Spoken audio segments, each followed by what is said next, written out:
Selamat datang di channel Rumah Cerita. Kisah pemuda kaya yang sederhana episode 12. Pada episode 11 yang lalu diceritakan, Andi dan Irwan yang tengah makan siang bersama Pak Joni dan Thalia putrinya. Pak Joni yang berusaha menjadi mak comblang antara Andi dan putrinya, nampaknya harus menahan diri, karena tiba-tiba dari bibir Andi terucap sebuah kata. Iya Pak, kalau memang berjodoh ya tidak apa. Namun mohon maaf, untuk saat ini saya memilih untuk berteman dulu dengan para wanita. Saya masih ingin berfokus untuk belajar banyak hal dulu Pak. Itu juga yang senantiasa ayah saya tekankan pada saya. Jika Thalia berkenan, saya bersedia kok menjadi sahabat Thalia. Kalau masalah jodoh mungkin dalam 2 atau 3 tahun ke depan baru kepikiran sama saya. Kata-kata yang keluar dari lisan Andi tersebut menyurutkan niat Pak Joni untuk menjodohkan mereka. Namun kata-kata tersebut juga masuk akal. Pak Joni sendiri memahami akan hal itu. Apalagi jika dilihat reputasi keluarga Andi. Tentu Pak Nicholas sedang mempersiapkan Andi menjadi penggantinya kelak. Seperti yang diketahui, Andi ini anak dari 3 bersaudara, dan Andi merupakan anak pertama.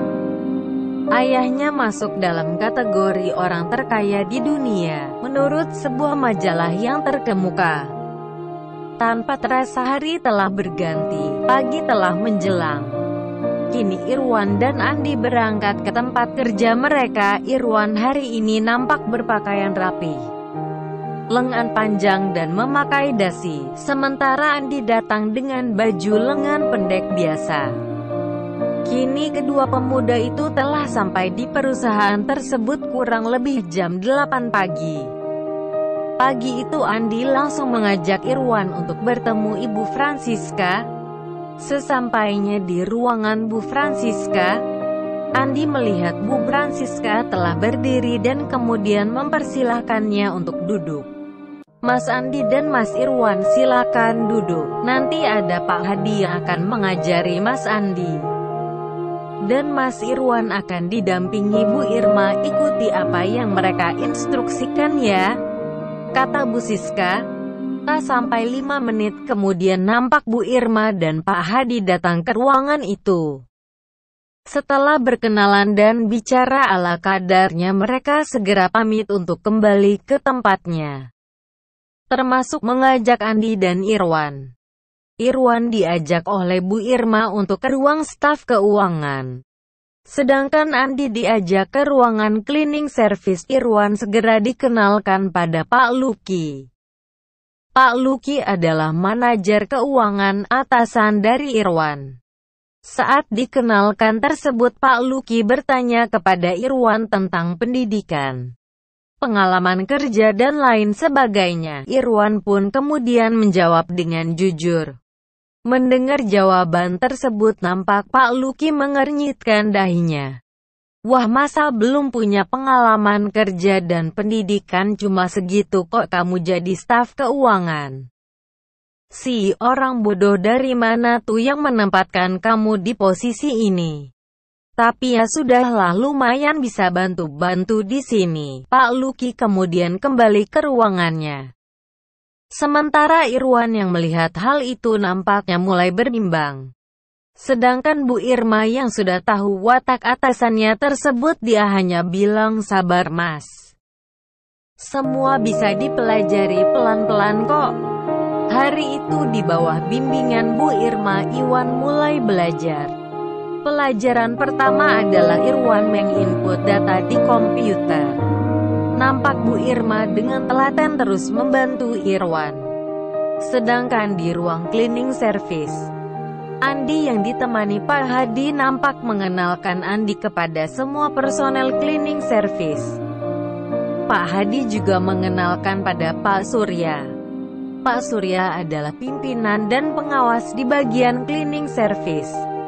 Nampaknya Andi dapat diterima di lingkungan karyawan cleaning service. Bahkan Andi tanpa sungkan-sungkan membantu teman-temannya para cleaning service. Sebelum memulai aktivitas bekerja, Andi diberikan pakaian cleaning service sebanyak 2 setel oleh Pak Surya.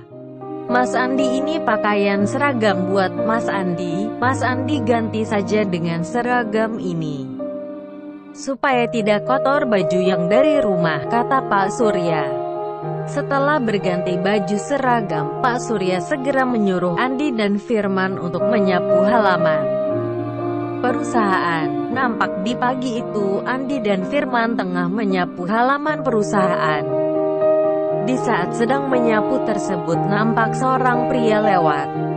Pria tersebut yang tak lain Pak Luki, manajer keuangan atasan Irwan. Saat melihat ada 2 orang cleaning service menyapu, Pak Luki dengan sedikit berteriak, menyuruh Firman mencuci mobilnya. Mas, tolong dong cuci mobil saya mau jalan nih. Firman yang diperintah seperti itu, maka dia tak bisa menolak. Firman segera mengambil peralatan untuk mencuci mobil. Kini tinggal Andi seorang diri yang menyapu di halaman nan luas itu. Sementara Irwan yang berada di ruang staf keuangan, tanpa sadar dia menengok ke jendela. Dan terlihatlah Andi yang tengah menyapu halaman. Terlihat oleh Irwan betapa Andi begitu kepanasan. Sementara Pak Luki yang telah kembali ke ruangan itu, mencoba melihat apa yang dilakukan para stafnya, termasuk melihat pekerjaan Irwan yang tengah melakukan inputting data. Terlihat Pak Luki menunjuk ke layar monitor. Pak Luki berkata, "Mas, ini angka-angka yang ada di sini kamu rubah." Sambil Pak Luki menunjukkan sebuah kertas. "Ini kamu ikuti yang ada di kertas ini." Irwan pun merasa aneh. Kenapa kertas tersebut nilainya beda dengan yang ada di bukti transaksi dan nota-nota belanja? Namun walaupun Irwan merasa aneh, dia pun melakukan apa yang diminta oleh Pak Luki tersebut. Pak Luki adalah manajer keuangan yang sudah cukup lama. Dia adalah putra dari mantan direktur keuangan yang kini telah pensiun.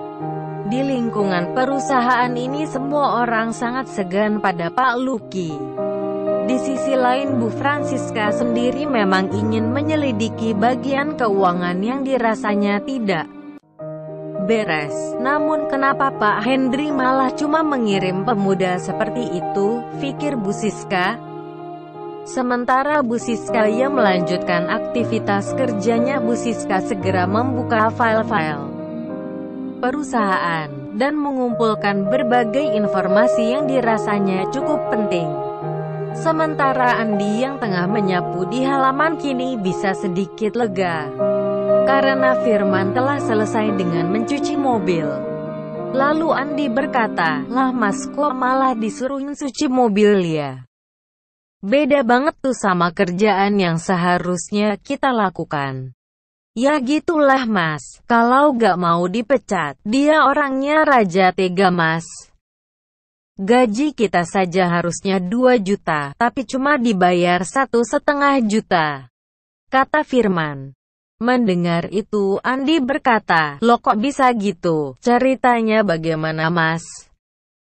Maka Firman segera membuka sebuah kertas using.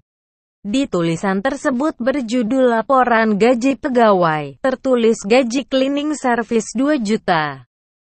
Namun ternyata yang mereka terima, termasuk slip gaji, cuma tertera 1,5 juta. Andi segera berkata, "Mas, kertas itu buat saya Mas, saya punya saudara di pusat. Biar nanti dicari jalan terbaiknya." Maka Firman segera menyerahkan catatan itu kepada Andi. "Mas, berdoa saja ya, semoga gaji kita bisa naik, namun kita juga aman. Saya akan meminta tolong untuk hal itu Mas," kata Andi. "Iya Mas, terima kasih deh kalau mau bantu," kata Firman. Lalu kedua pemuda itu melanjutkan pekerjaannya. Kini hari telah menunjukkan jam 12 siang. Saat semua orang telah beristirahat, Andi mendapat tugas untuk mengepel lantai di ruangan bagian keuangan. Saat itu Irwan tengah masih di tempatnya. Irwan sedang menginput data.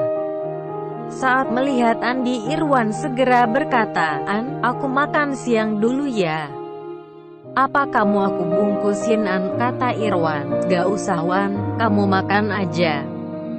Tar kalau udah beres aku juga makan kok," kata Andi. Andi yang masih mengepel ruangan tiba-tiba melihat Pak Lucky duduk di meja Irwan dan menyalakan komputer. Pak Irwan terus melakukan pekerjaan itu sampai 20 menit. Andi merasa ada yang tidak beres, maka setelah Irwan kembali, Andi berkata, "Wan, coba kamu buka komputermu, sepertinya tadi ada yang buka komputermu. Kamu coba lihat data yang kamu input tadi." Mendengar itu, maka Irwan segera membuka komputernya. Dan Irwan melihat ternyata angka-angka yang diinputnya tadi semakin membesar nilai nominalnya. Irwan semakin bingung, namun berbeda dengan Andi yang kini malah melihat secercah titik terang. Itulah kisah pemuda kaya yang sederhana episode 12. Lalu bagaimana cerita selanjutnya? Ikuti terus cerita ini dan subscribe biar gak ketinggalan cerita ini. Terima kasih.